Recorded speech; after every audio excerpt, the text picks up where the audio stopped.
Well, welcome, folks. As we go on the air today, Israel is ready to, look for a new prime minister.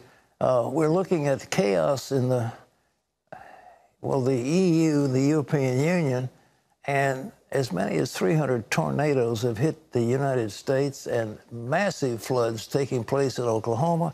And now we're going to talk about the damage that could happen if the Whittier Dam collapses because of the huge snow packets in the Sierras. We've got all that coming on the air today. But first of all, let's go to Israel. Benjamin Netanyahu has just hours left to meet the deadline to form a new government, or he will face actually another general election. Chris Mitchell explains. Netanyahu's Likud party moved to dissolve the Knesset this week, and weary voters will have to go to the polls again. That is, unless his partners can end or put off a bitter fight over a law to draft ultra-Orthodox young men into the military. The religious parties strongly oppose the law, but they're in a dogfight with Avigdor Lieberman of Israel's Russian community. His secular party won't join Netanyahu unless the law is passed. Lieberman says he won't align with the secular Blue and White Party, which finished second to Likud in the voting. And that would mean new elections. If the Likud votes on dissolving the Knesset, we will support it. May no one have a doubt about that. We won't support any alternative candidate. Current polls show Netanyahu's party would finish first in another election. But he knows those numbers can change overnight. And without a deal, he could get the blame for pushing voters back to the ballot box. Chris is with us now from Jerusalem. Chris, could I ask you, what is Lieberman's game? What's he trying to accomplish? Well, what he's trying to accomplish, Father, Pat, what his agenda is he would like to divorce the religious and the secular parts of Israeli society. The particular point of contention right now is this draft law. And in this new draft law that they want to pass in the Knesset, they want a percentage of ultra-Orthodox men to serve in the military. And he wants the draft bill to pass. He has 5 seats right now in the potential coalition. There's about 21 seats in religious parties that necessarily, some of these don't want that draft law passed. So that's what he's trying to do. And this is sort of a microcosm, Pat, of what's happening in Israeli society, this really religious secular divide. And this is sort of a microcosm of what's happening. Lieberman representing the secular on one side, the religious parties on the other. Netanyahu's right in the middle. And we may not have a coalition because of this divide. Well, Netanyahu can't form a government without those religious people. He needs those 21 members of the Knesset, right? He does. He needs the religious parties, about 21 seats. He also needs Lieberman. Right now, without Lieberman, he has only 60 seats. That would leave a minority government. He really can't govern with that. So the math doesn't add up to Netanyahu. Right now, Pat, we're looking at a midnight deadline, and we'll see if the coalition is going to be able to form literally, almost literally, at the 11th hour. And right now, Pat, we're seeing 3 main scenarios. First of all, the coalition is formed by midnight tonight. The second one, the Knesset has actually started voting to dissolve itself. That would mean new elections. The third major scenario is that Reuven Rivlin, the president of Israel, would choose someone else other than Netanyahu, perhaps, to form a new government. And likely scenario, Pat, right now, perhaps we're looking at new elections for Israel sometime in September. Well, what happens to the foreign policy of Israel against, like, the Iran and the various Hamas groups? What will happen to the Israeli government during that interim period?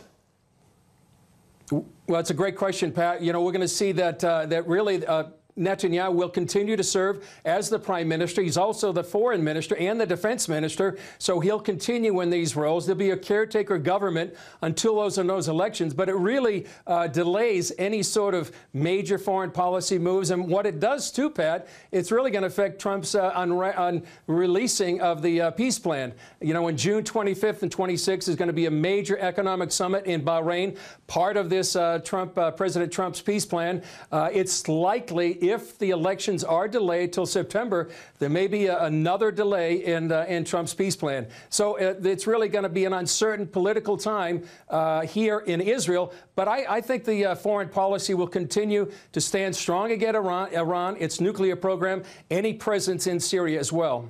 Chris, thank you. Keep us informed because it's so important.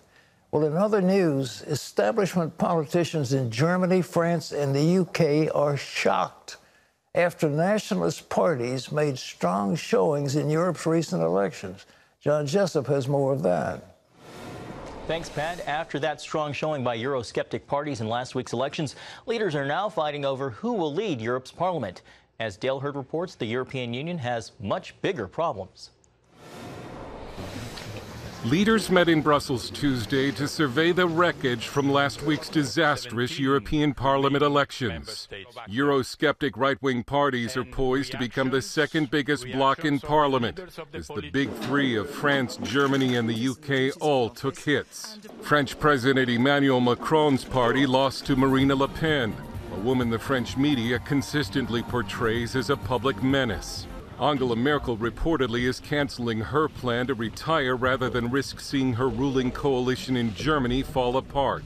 British Prime Minister Theresa May announced she's stepping down in June after her mishandling of the UK's exit from the European Union dragged the Conservative Party to a historic crushing defeat at the hands of Nigel Farage's Brexit Party. This election result could change everything because it could set Brussels on a new course that is much less centralized and much more anti-migrant. Some say what's coming is political gridlock. Is you now have with these sovereignty movements what I call command by negation. You certainly have a critical mass that can start to block things. And as I say, I think every day is going to be, in Brussels, is going to be Stalingrad. Former Trump advisor Steve Bannon, now working in Europe, says to have maximum impact, right-wing groups will need to form a super party. And that will be difficult. But the ruling establishment in Europe is understandably scared. Everywhere the extremes are rising. And what are they thriving on? On fear, on lies, the help of foreign powers who want to destroy the European project.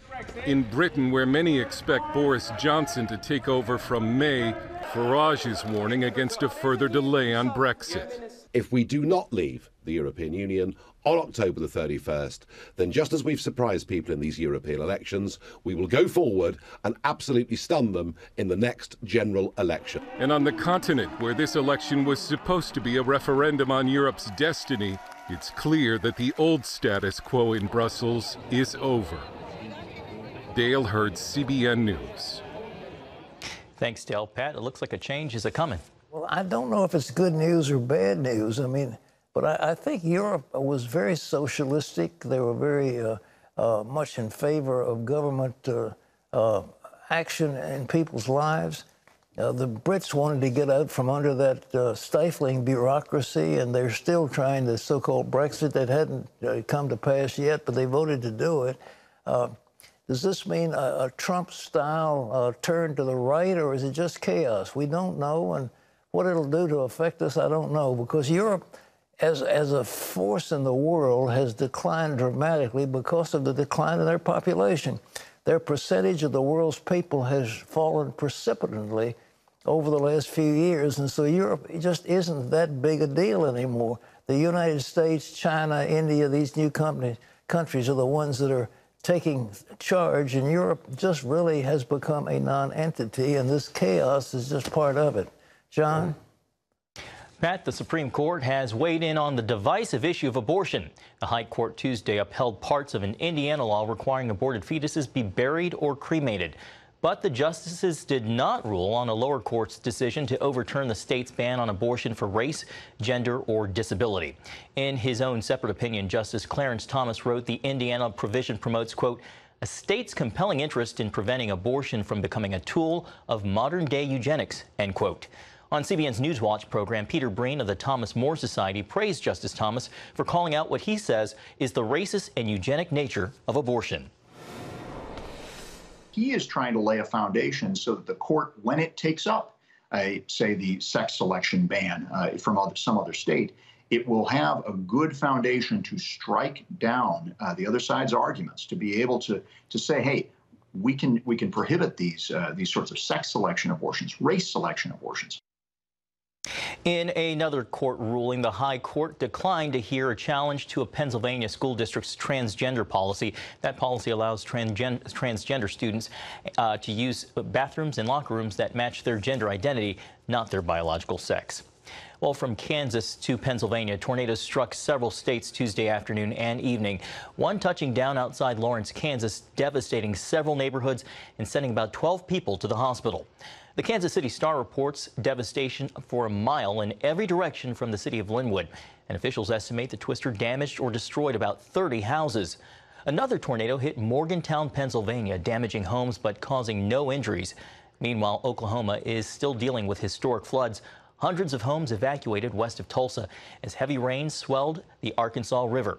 Officials fear it will get only worse as 4 more inches of rain could fall in the coming days.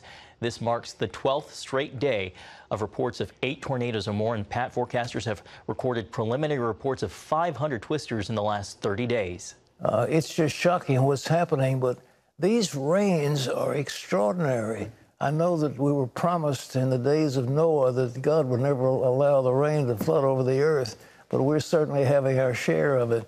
And this is hurting the farmland, the breadbasket of America. As farmers cannot get into their fields to plant, it's going to have a major impact on seed companies, on companies that sell agricultural equipment, and of course on the food supply. I dare say the cost of our food is going to go up dramatically. We don't know for sure, but I think that it is. Now the big one, ladies and gentlemen, I've been warning you about it for a long time. The snowpack in the Sierras is unprecedented. 20, 30, 40 feet of snow built up in those mountains. When that begins to melt, the floods are going to be historic.